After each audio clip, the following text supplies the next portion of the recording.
hey, what's up? So you're one of those people who watch a sci-fi movie and go like, wow, this movie is garbage, but I love this one particular scene because of this robot or this particular cyborg. So today, I had a moment like that. I was watching Atlas, which is on Netflix, and I saw one thing that for me was like, God damn, that's awesome. That's a very, very cool scene. Yes, I might have a problem with everything else, but that scene, the way it was presented, the ideas after that, I thought they were pretty awesome. And then I sat down and I was thinking to myself, I should make a video about this. But then I started thinking back into movies that I've seen that have cool scenes. And then they just started flooding, cool robot or cyborg moments in film. And then I go on YouTube, I go on Watch Mojo, I try to find people who are talking about this, and there's no one talking about these particular scenes. Why? I don't know. So I decided to do what every YouTuber who talks about pop culture has to do, which is come up with my own list. Yes, I came up with my own list. Not 10, not 5, but 8. 8 movies that have moments that I love from those particular movies. Now, some of them are not the best movies. Some of them are absolute garbage, but they have one moment, just one simple moment with a robot or with a cyborg that just stayed with me, just absolutely stayed with me. Some movies have more than one moment. Some movies are franchises and they have bits of those small moments, most of which you guys have ignored or you've seen and it has bypassed you because you are focused on something else. And yeah, there are other movies that I didn't talk about because I felt that they were good cyborg movies, but they did not have that one scene. Example is Mother. There's no moment at Mother I went like, whoa, that's cool, or that badass. I thought it was a good concept, but it lacked that moment where you go like, damn, that was well thought through. So, as usual, you've seen it on social media, you've seen any other person on YouTube talk about it. They usually tell you that stick around to the end, or number 1 will shock you. For me, number 1 and 2, it's not what you're thinking. It's absolutely unexpected. It will not blow your mind, but it will surprise you. At number 8, we have Chappie. Chappie, we didn't like the movie. I didn't like the movie, most part of it, but we can all agree. That last moment with Hugh Jackman's mech, and then Chappie and his friends trying to take down this one machine, I thought that was pretty awesome. I thought that was pretty epic. And even just the sense of stakes during that particular scene for me was like, this is the movie that we wanted to see. All this other garbage about training Chappie to be a gangster, I thought that was pretty interesting, but this was the moment that I've been waiting for. A small robot versus a big robot, and explosions everywhere, and metal flying everywhere, and people actually dying. So yeah, that moment in Chappie, I thought was good. That's why I was talking about bad movies, small moments. So for me, that mech moment, with the huge mech versus Chappie and his friends, I thought that was a pretty interesting moment. At number 7, we have Ex Machina. The whole movie, the whole concept of Ex Machina, everything about that movie for me was unsettling. The idea that this robot was in an isolated place, an isolated environment, the idea that at the end of the movie it does whatever it does, the idea that this is possible. This version of Ex Machina is what we might be seeing in the next 10 years, because we've already seen people making robots with faces and stuff. We've already seen, oh my goodness, Tesla is investing in robotics.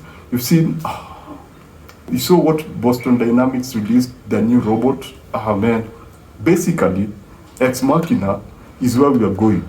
And everything that happened in Ex Machina, there's a possibility that it may happen in the future, because we've started teaching the AI, the robots. We've already started developing language for AI. So there's a possibility that whatever we saw in that movie is coming.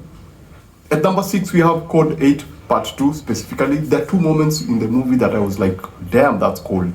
There was one moment, of course, when the main character and the girl are leaving a building, and then they meet this robot, and then the character who has like superpowers does something, and then those superpowers explode the robot, and then it's captured in slow-mo. So it's him shouting with lights coming out of his eyes, and then in slow-mo the robot is like just being torn apart by the power. I thought that was the shot that I was like, yeah, the opening was slow, but with this, I think we're going somewhere.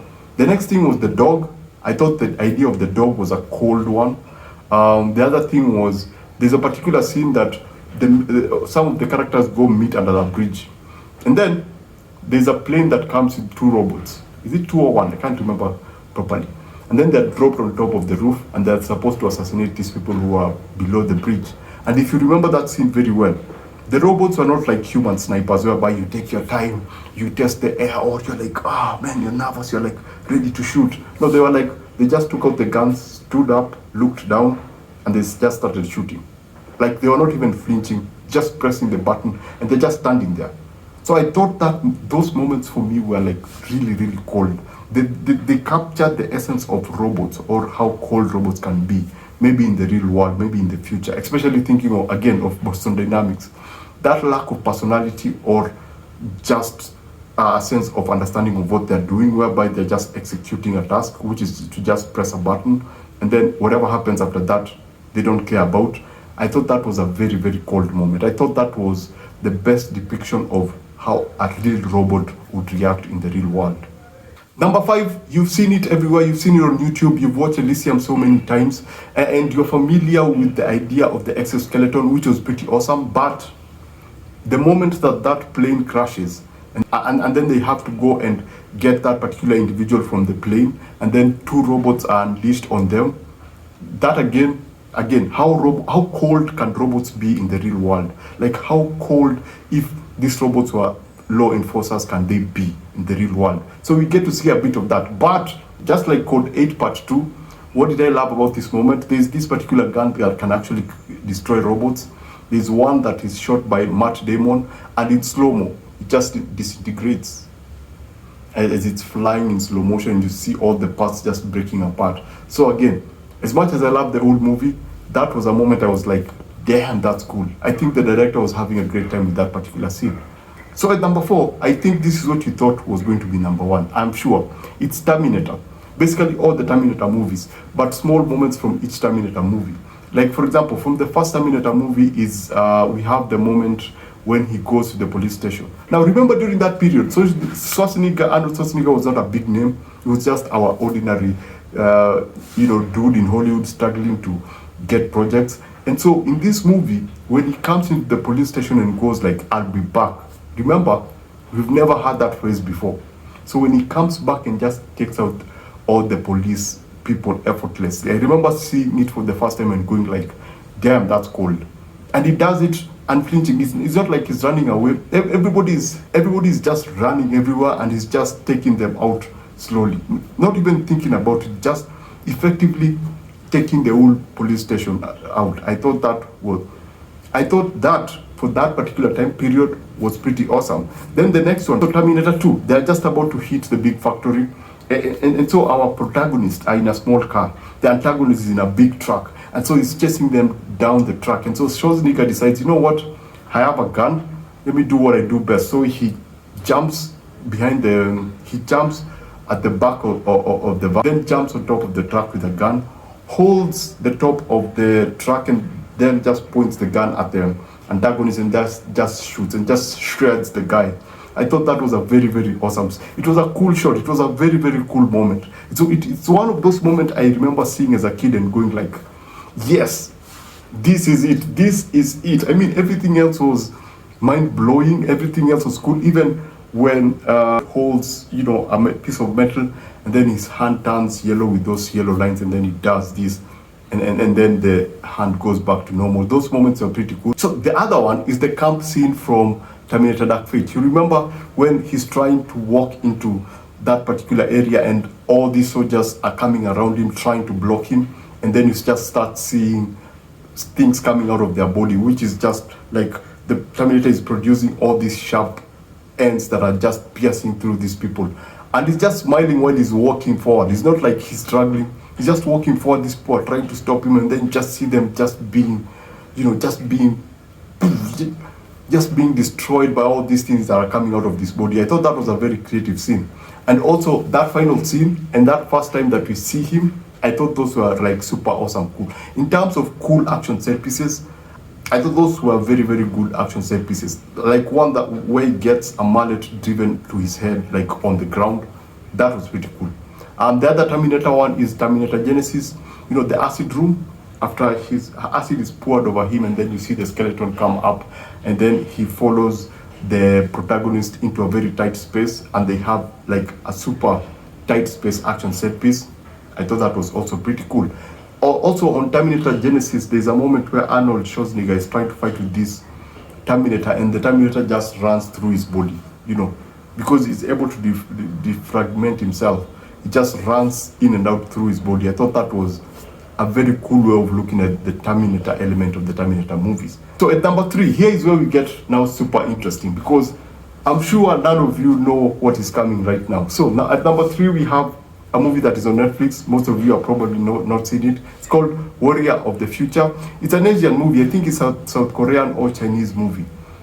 It's a very, very interesting movie. It's about soldiers in the future. There are plants, there are robots, and the robots now go against them. So the third act, you have our heroes in this huge military van, and they're being chased by this huge mech, which is running like a dog. It has machine guns on it, it has explosive on it, so it's trying to attack them, and they're trying to invade, doing everything that they're doing.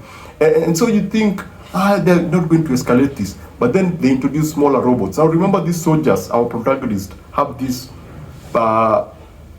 exoskeletons. Like, remember Elysium?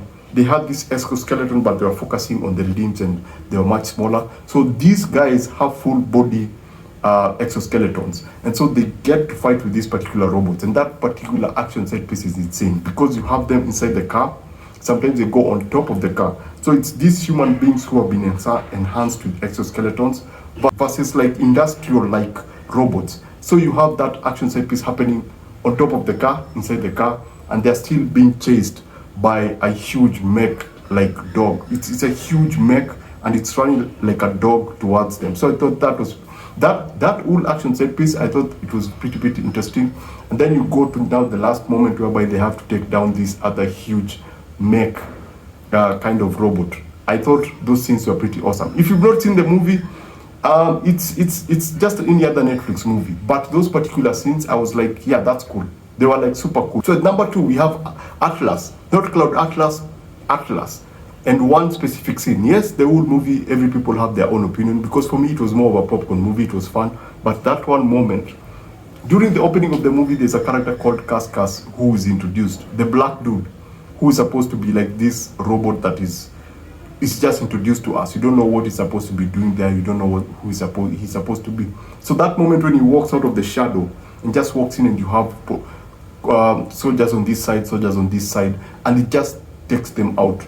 Not like they're nothing. It's just breaking guns. It's just like smashing guys over the wall, and then it jumps out of the second floor and just lands on the ground, and he has a suit on, and you can see a few holes on his body. That was pretty cool. And then he gets electrocuted, and then you're like, wow, that's an interesting shot. And then after that, what they chose to do with him and the head, with the briefcase, I thought that was also pretty cool. So for me, watching that, I was like, that's one of the best Terminator movies that we've never seen. If I was to make a Terminator movie, that's how I introduce it. That's how I introduce the bad-ass character. That's how I introduce a character that feels menacing without having to tell anyone about it. So I thought that scene was pretty interesting. So now, number 1. So for number 1 is Oblivion. Yeah, if you remember Oblivion, you had Tom Cruise character and you had Vika. Do you guys remember Vika's death? Vika's death was by this bot that was being repaired at the station somewhere on the ground floor up there. And so how it happens is that it gets activated when it's not still done. So when it comes out, you don't even see it first. What you see is just ashes. After Vika is killed, you just see ashes. And then you see it come through the white veil. And then you can see all the exposed parts, the pattern, the design, and then you see the red eye, which reminded you of Terminator. The score during that period, perfectly effective. The way it moves like a Terminator, just seeking. It's a very short scene, but that just seeking, and whatever happens after that, I was like, yes, this is like, if you were to create a threatening machine, this is it. Now, throughout Oblivion, you see how deadly those things are. You see them attack the people underground and how they were able to take them out. So for me, that was like the most epic robot moments in like action film. That was the moment that I went like, wow, yeah, you should fear machines. Apart from the Terminator, apart from everyone that I've talked about, and the way that they were shot and the way that they were framed, the sound design, the movement, the idea, the concept of those bots that actually analyze something and then can just choose to either shoot you or leave you alive. I thought that was pretty cool. I thought that was an interesting look at how technology can evolve from making soldiers who are robots to making these devices that can have a brain but can also be used entirely for military use. So yeah, that's it. That's my list. What did you think about it? Might you have your own list of, small moments in cyborg movies, specifically that I may have left out? I should have talked about The Matrix. There are a lot of moments that I've left out, like The Matrix, as I said before, Mother, because I don't feel that they capture the rawness or the grounded thread of what a machine could be in the real world. So basically that's it. If you liked it, let me know. If you have your own list, let me know. If you think there's a way that I can improve when I'm doing these lists, let me know. And so basically that's it. Remember to always watch what you enjoy and enjoy what you watch. I shall see you on the next one. I don't know which list I'll do the next. If I get inspired, I might do something different. But basically that's it. Thanks for watching this. I shall see you on the next one.